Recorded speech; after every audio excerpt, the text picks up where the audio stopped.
For half a century, three giants owned your living room: CBS, Fox, and NBC. They were the gatekeepers of the NFL. But in 2022, the script flipped.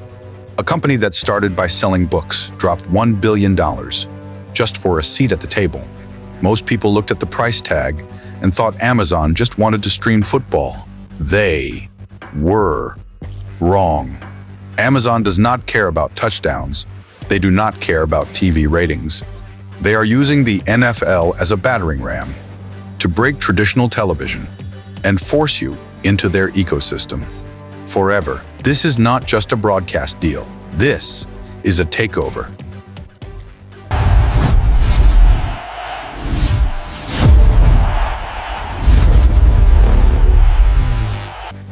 Let us talk about the money. $1 billion per year.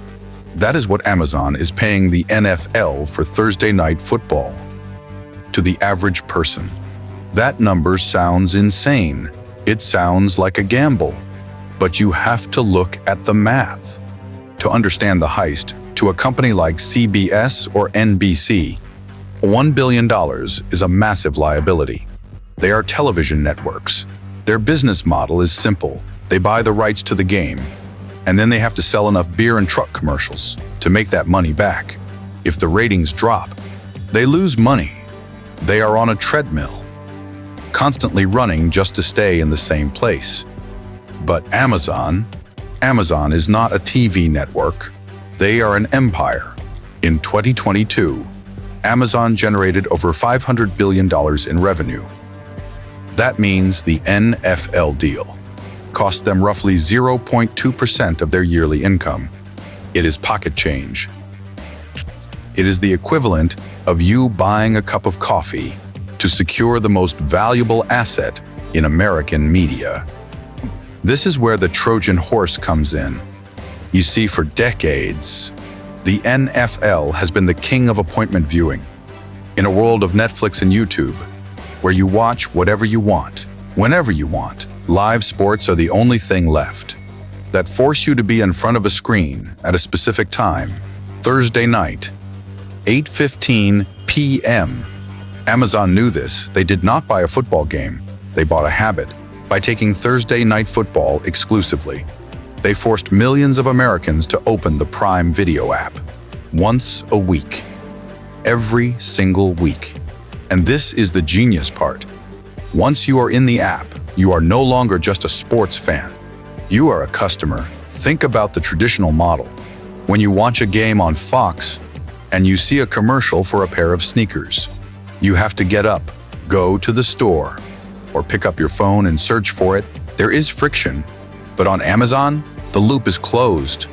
You are watching the game on the same platform that sells you the sneakers. They can show you an ad, and with 2 clicks, the product is on its way to your house.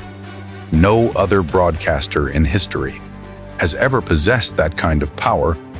But the Trojan horse goes even deeper than that. It is about the Prime membership itself. Amazon knows that Prime members spend double what non-members spend. Their goal is not to make money on commercials. Their goal is to make sure you never cancel your subscription. If you love football, you cannot cancel Prime. It becomes a utility, like electricity or water. You need it to watch your team. So when people ask, how will Amazon make their money back on that $1 billion? They are asking the wrong question. Amazon does not need to make the money back on the game. They make it back. When you renew your subscription, they make it back. When you buy a new TV to watch the game on, they make it back. When you order groceries during halftime, the NFL is just the shiny object. It is the wooden horse sitting outside the gates of your house. Nah, you open the door to watch a football game. But what you really let inside was the world's most aggressive retail algorithm. And now that they are inside, they are never leaving. Now we arrive at the most dangerous part of the plan, the technology itself. You might think you are just watching a football game, but to Amazon, the screen is not a broadcast. It is a data mine. This is what they call the closed loop. To understand why this is revolutionary, you have to look at how television advertising has worked for 70 years. It was a guessing game. Ford or Chevy would pay millions of dollars to run a commercial during the Super Bowl, hoping that you saw it, hoping that you liked it, and hoping that maybe 3 months later, you would go to a dealership and buy a truck. There was a massive gap between seeing the ad and buying the product. That gap is where traditional TV networks lose their power. Amazon has deleted the gap. When you stream Thursday Night Football on Prime, you are not just watching a video feed. You are inside the world's largest store. They introduced features like X-Ray and Prime Vision, which allow you to pull up stats in real time.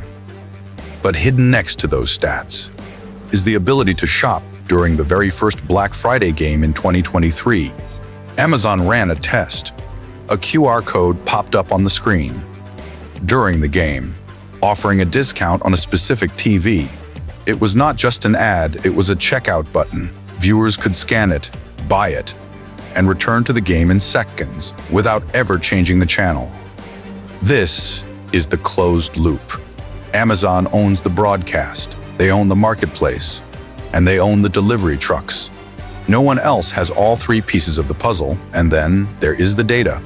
The NFL calls it Next General Stats. Amazon uses artificial intelligence to track every player, every movement, and every speed in real time. On the surface, this looks like cool graphics for the fans, showing you how fast a receiver is running or the probability of a catch. But look deeper.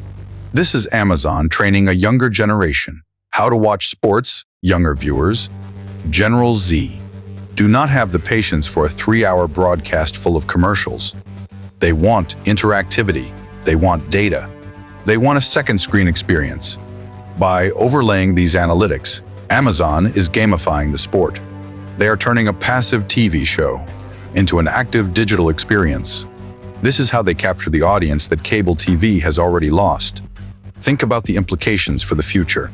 If Amazon knows which team you root for because you watch their games, and they know what snacks you buy because you order them on Prime, and they know exactly when you are sitting in front of your TV, they can target you with a precision that would terrify a traditional advertiser. They are not just guessing that you might want a beer.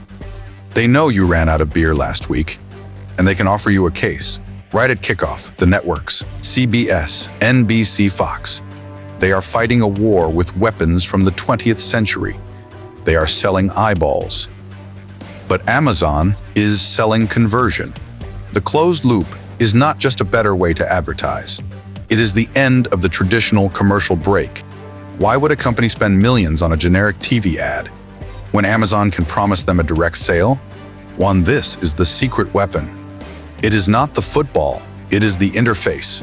The game hooks you in. But the ecosystem swallows you whole. And now we look at the scorecard to see if the plan actually worked. Remember, the critics said streaming sports would never work. They said the signal would lag. They said old people would not know how to download an app. They said it was a billion-dollar mistake. But then, Black Friday happened in 2023. Amazon created the first ever NFL Black Friday game. It was a shopping holiday, disguised as a football game. The ratings were decent, but the experts were skeptical. Then came 2024. Viewership jumped 41%, and in 2025, the Bears played the Eagles, and 16.3 million people tuned in. Think about that number. 16 million people sitting on their couches with their credit cards linked to the TV on the biggest shopping day of the year. NBC cannot give advertisers that audience. Fox cannot do it. Only Amazon can turn a touchdown into a transaction. And because it worked with the NFL, the floodgates have opened. The experiment is over, and the expansion has begun, starting in the 2025 season. Amazon has officially entered the NBA. They signed a massive 11-year deal to take 66 games a year exclusively on Prime. And guess what one of those games is? A new Black Friday NBA game. They are taking the exact same blueprint and applying it to basketball, and it does not stop there. They just bought the rights to NASCAR for the summer. Another massive, loyal audience that will be forced to buy a Prime subscription if they want to watch their drivers. This is the end game. Cable TV is dying a slow, painful death. In 2010, 105 million households had cable. Today, that number has collapsed to under 70 million, and it is dropping every single day. The networks are panicking. They are trying to build their own streaming apps, like Peacock and Paramount Plus. But it is too little. Too late. Amazon is not trying to compete with ESPN. They are waiting for ESPN to become irrelevant. They have infinite money, infinite data, and infinite patience. The NFL was just the Trojan horse, the way to get inside your house. Now that they are in, they are going to own everything. The next time you turn on a game and you see that little smile logo, remember, you are not just a fan anymore. You are the product.